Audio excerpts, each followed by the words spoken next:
अस्सलाम वालेकुम फ्रेंड्स, उम्मीद करती हूँ आप सब ठीक ठाक होंगे, खैर खैरियत से होंगे, मज़े में होंगे। हम भी बिल्कुल ठीक हैं अल्हम्दुलिल्लाह। सुबह सुबह का टाइम है कि आज जो है हमारे घर में एक गेस्ट ने आना है, तो उनके लिए मैं स्पेशल नाश्ता जो है वो तैयार कर रही हूँ। तो मैंने कहा आप लोगों से भी जो है ना अपनी रूटीन, जो किचन की रूटीन है ना नाश्ते की सुबह के टाइम की, वो शेयर कर देती हूँ। आप देख रहे हैं टमाटर जो है वो कट कर रही हूँ इस तरह से गोल गोल। इसकी वजह यह है कि आज मैं जो है वो एक स्पेशल एग फ्राई बना रही हूँ, जो मुझे यकीन है कि गेस्ट को भी पसंद आएगा और आप लोगों को भी ज़रूर पसंद आएगा। वैसे तो मुझे नहीं पता इसका क्या नाम है, लेकिन मैंने इसको आज ही नाम दिया नया नया दोस्ती स्पेशल एग फ्राई। उसकी वजह यह है कि इसके पीछे ना एक स्टोरी है। इसके पीछे स्टोरी है, जब हम लोग हॉस्टल में रहते थे तो हम लोग 6 फ्रेंड्स थी। तो उनमें से एक जो मेरी फ्रेंड है ना, हम सबके अपनी अपनी एक एक रेसिपी थी अंडा बनाने की ना। तो एक जो ये फ्रेंड है मेरी रईसा, उसकी ये रेसिपी है। उससे जब उसने ये बनाई थी तो फिर उसके बाद हम लोग बड़े शौक से ये बनाया करते थे और बड़ी मजे की बनती थी। लिटिल बिट मैंने थोड़ी सी चेंजिंग किया, बाकी रेसिपी जो है वो उसी की है, इसका क्रेडिट उसी को है।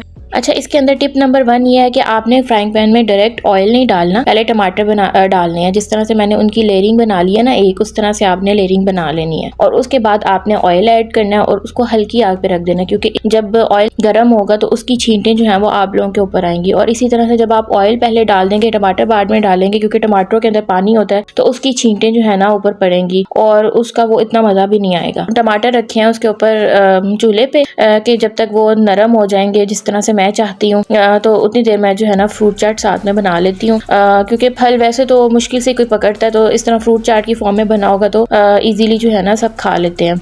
तो उसके लिए जो मैंने सेब काटे थे ना, मैंने पहले जो है ना एक छोटे बाउल में उनको रख के उसके अंदर पानी डाला और नमक डाला। उसकी वजह ये है कि इसकी वजह से सेब जो है ना काले नहीं होंगे। तो ये आज की टिप नंबर 2 है कि जब भी आप लोग फ्रूट चाट बनाएं, आगे रमजान भी आने वाला है, उसके लिए भी ये ट्रिक है, क्योंकि बहुत सारे हम लोगों ने काम करने होते हैं। कि मैं तो अमूमन जो है फ्रूट चाट सबसे पहले बना के रख देती हूँ, तो फिर मैं इस तरह से सेब जो है ना अलग से भिगो के उसके अंदर नमक डाल देती हूँ, फिर उसकी वजह से सेब काले नहीं होते। फिर जब मैं फ्रूट चाट बनाती हूँ तो उसमें ऐड कर देती हूँ नमक वाला पानी निकाल के। अच्छा, जब टमाटर जो है वो हमारे थोड़े सॉफ्ट हो जाएंगे तो आपने कोशिश ये करनी है कि इसको थोड़ा सा और जो है वो मजीद पकाएं, मतलब इस तरह से कि उनका एक क्रंची सा टेस्ट आ जाए, नीचे से थोड़ा थोड़ा जो उनका छिलका है ना वो थोड़ा सा ब्लैक हो जाए, मतलब जलाना नहीं है, जस्ट ये कि जलने के करीब हो। इस तरह से टमाटर जो है ना बहुत टेस्टी उनका जो एक जायका है ना वो आता है, आप लोग ट्राई कीजिएगा। और उसके बाद जो है वो मैंने उसके ऊपर फ्राई अंडा बनाते हैं वैसे ही जो है वो अंडे बगैर बीट किए जो है वो ऊपर 2 अंडे डालने हैं, आप लोगों की मर्जी है। अगर तो मैं पूरा फ्राई पैन फिल करती टमाटरों के साथ तो मैं 4 अंडे जो है वो डालती बीच में। जितने अफराद हैं खाने वाले उस हिसाब से आप जो है वो बीच में अंडे ऐड कर दें और फिर एग ऐड करके मैं उसके बाद जो है वो उसको दम पे पकाया। ये मेरी टिप नंबर 3 है। दम पे इस वजह से पकाया मैंने इसको क्योंकि मैंने ऑयल थोड़ा डाला था। अगर तो मैं ऑयल ज्यादा डालती तो मैं इसकी जर्दी को चम्मच की मदद से ऑयल डाल के पका लेती, लेकिन मैंने ऑयल थोड़ा डाला क्योंकि मैं ज्यादा ऑयल जो है वो पसंद नहीं करती। तो मैंने इसलिए जो है ना हल्की आग पे इसको ढक के रख दिया था, ताकि हाफ एग फ्राई बनाना है या फिर फुल एग फ्राई बनाना है उस तरह से जर्दी मैं बना लूँ। वैसे तो हम लोग हॉस्टल में जो बनाते थे ना वो हाफ एग फ्राई बनाते थे हम लोग हॉस्टल में, लेकिन यहाँ पे मैंने एक हाफ एग फ्राई रखा है और एक जो है फुल एग फ्राई रखा है। उसकी वजह यह है कि कोई पसंद करता है ऐसे, कोई नहीं पसंद करता, लेकिन पर्सनली मुझे जो है ना हाफ एग फ्राई इसके साथ पसंद है, उसका ज़्यादा टेस्ट बनता है। तो जब मुझे लगेगा कि मेरे जो अंडे हैं वो रेडी हो गए हैं, हाफ एग फ्राई और फुल एग फ्राई इकट्ठे बनाने का तरीका ये है कि पहले आप एक अंडा डालें, 2 मिनट उसको दम पे रखें, फिर उसके बाद दूसरा अंडा डालें, तो एक फुल बन जाएगा और एक हाफ एग फ्राई बन जाएगा। जब मेरा ये रेडी हो गया तो मैंने उसके ऊपर जो है वो सब्ज मिर्च और जो थोड़ा सा धनिया काटा था वो स्प्रिंकल कर दिया और साथ ही जो है वो ब्लैक पेपर और नमक स्प्रिंकल किया। तो ये बड़ा टेस्टी सा एग फ्राई तैयार हो जाएगा और आप लोग एक दफ़ा इसे ज़रूर ट्राई कीजिएगा।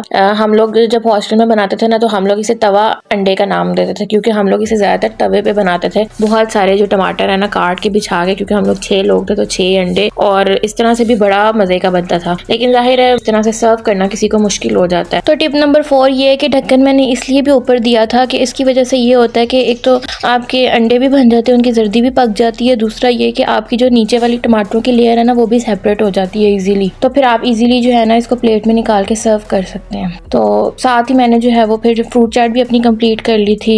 इसमें अब मैं खजूरें कट करके डाल रही हूँ। इसके अलावा मैंने स्ट्रॉबेरी डाली है, अमरूद डाला है, केला डाला है और एप्पल डाला है, और साथ ही मैंने जो है ना एक माल्टा जो है वो उसका रस निकाल के बीच में डाला है और चाट मसाला डाला है। तो ये ऐसी बड़ी मज़े की बन जाएगी। अब मैं शेक बनाने लगी हूँ स्ट्रॉबेरी का, क्योंकि साथ में एक जूस या शेक भी जो है ना ज़रूरी है। एक तो चाय हो गई ना, तो उसके लिए मैंने कुछ स्ट्रॉबेरीज ले ली थी, क्योंकि स्ट्रॉबेरीज का सीज़न आया हुआ है तो फ़ायदा तो उठाना चाहिए। और दूध डाला है, और चीनी मैं नहीं डालूँगी क्योंकि जो गेस्ट हैं वो चीनी नहीं पीते, तो इसलिए। तो हमारा शेक भी रेडी हो जाएगा और फिर मैं चीज़ें निकाल के तो डाइनिंग टेबल पे रखना शुरू हो जाऊँगी, क्योंकि जो मैंने बनाना था ऑलमोस्ट सब रेडी है, बस पराठे बनने वाले हैं, वो एंड टाइम पे मैं बनाऊँगी।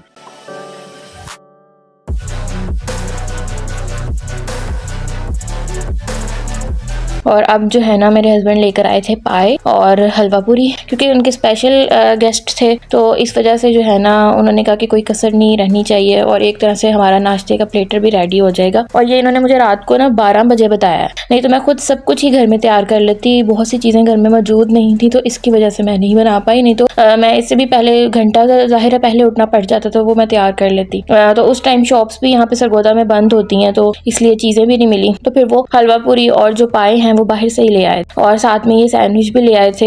ये भी बड़े मज़े के सैंडविच थे, सकाफत बेकरी है सरगोदा में, उसके बहुत ही टेस्टी सैंडविच जो मुझे फर्स्ट टाइम लगे ना किसी बेकरी के, ये वो सैंडविच थे। मैं जो है वो चीज़ें निकाल रही हूँ, मैंने फ्रूट चाट निकाल ली है एक छोटी प्लेट में, क्योंकि ज़ाहिर है थोड़ी है और इतनी काफ़ी थी, इनफ थी। तो कहने का मकसद ये है कि आप लोग जो है ना जब ज़्यादा चीज़ें बनाएं तो फिर थोड़ी थोड़ी बनाया करें। मैंने उन्हें पाए भी कहा था कि आप लोग आप ज़्यादा बिल्कुल ना लाइएगा, गेस्ट के लिहाज से ले आए, मेरे लिए बिल्कुल भी लाने की ज़रूरत नहीं, क्योंकि मुझे पता था कि ये बच जाने हैं। फिर भी कोई किसी का किसी टाइम कौन सा मूड होता है खाने का कोई पता नहीं होता। इस तरह से हलवा पूरी भी मैंने सिर्फ एक पर्सन की ही मंगवाई थी, फिर भी मुझे लग रहा था कि ये हम लोगों के लिए ज़रा ज़्यादा हो जाएगा, तो मैंने ने कहा कि आप अपने जो है ना एक और फ्रेंड को कॉल कर दें और वो भी हमारे साथ जो है ना आज नाश्ता कर लें, क्योंकि चीज़ें जो है ना ज़ाया ना हो। खैर ज़ाया तो मैं फिर भी नहीं करूँगी, मैं जो चीज़ें बच जाएंगी इनको फ्रिज में संभाल के रख दूँगी, और थोड़े थोड़े दिन जो है ना मेरे हस्बैंड की शामत आएगी कि वो चीज़ें जो है ना आहिस्ता आहिस्ता ख़त्म करेंगे, गर्म करके उनको नाश्ते में जो है ना सर्व करके मैं खुद भी खाऊँगी। इसका कहने का मकसद ये है कि जो है ना चीज़ें जो है ना वेस्ट करनी नहीं चाहिए, गुनाह होता है। तो साथ ही जो है फिर मैंने चीज़ें अब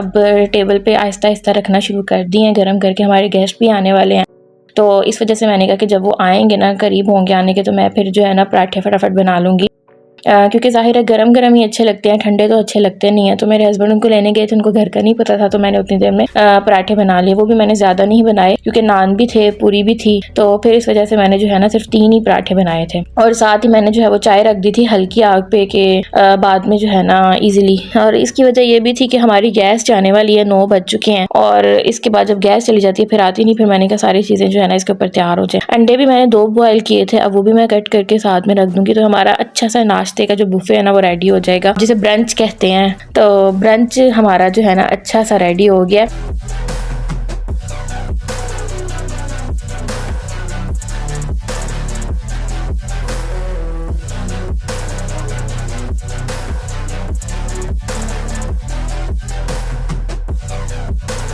ये देखिए ऑमलेट कितना मज़े का लग रहा है, ऑमलेट कह रही हूँ, आप ऑमलेट भी कह सकते हैं वैसे इसे, क्योंकि इसमें टमाटर डले हुए हैं, एग फ्राई में सिर्फ एग होता है, तो ये इतना मज़े का बनता है ना, बस आप लोग एक दफ़ा ज़रा ट्राई कर लें इसको। तो मुझे ये रेसिपी थोड़ी यूनिक भी है क्योंकि मैंने ज़्यादा देखी भी नहीं है बनी हुई ना, तो ये मेरी फ्रेंड की स्पेशल रेसिपी है और ये उसी के नाम है। और मुझे ये भी आज पता चल जाएगा कि ये लोग मेरे जो व्लॉग्स है ना वो देखते हैं या नहीं। जो मेरी 6 फ्रेंड्स है ना, 6 मिला के मैं, सादिया, नवाल, तैयबा, रईसा और मरियम, तो ये रईसा की रेसिपी है, तो आज मुझे पता चल जाएगा, तो इसलिए मैंने इसको फिर दोस्ती स्पेशल जो एग फ्राई है ना उसका नाम दे दिया। और इस तरह से मैं अपनी एक और फ्रेंड का नाम लेना चाह रही हूँ, विशा नाम है उसका, तो वो मेरे व्लॉग्स जो है ना रेगुलरली देखती है और कमेंट भी करती है, तो मुझे बड़ा अच्छा लगता है, तो ये उसके नाम भी है आज। और उसने एक अच्छी दोस्त की तरह मुझे सजेशंस भी दी हैं कुछ चैनल को लेके, तो मैं कोशिश करूँगी उनको भी अपने जो नेक्स्ट वीडियोज़ है ना उनमें ऐड करूँ। गेस्ट को नाश्ता सर्व हो गया था, उसके बाद जो है वो मिराल की बारी थी। मिराल ज़रा लेट उठी है और ये ज़रा शाय भी करती है जब कोई नया आता है, फिर मैं उसको नाश्ता करवाने लग गई, साथ में खुद नाश्ता किया। तो हम अपना व्लॉग यहीं एंड करते हैं। आप लोगों को मेरी जो ये रेसिपी है ज़रूर पसंद आई होगी, अगर पसंद आई है तो लाइक कर लें, सब्सक्राइब कर लें, शेयर कर लें और दुआ में याद रखें। अल्लाह हाफिज़।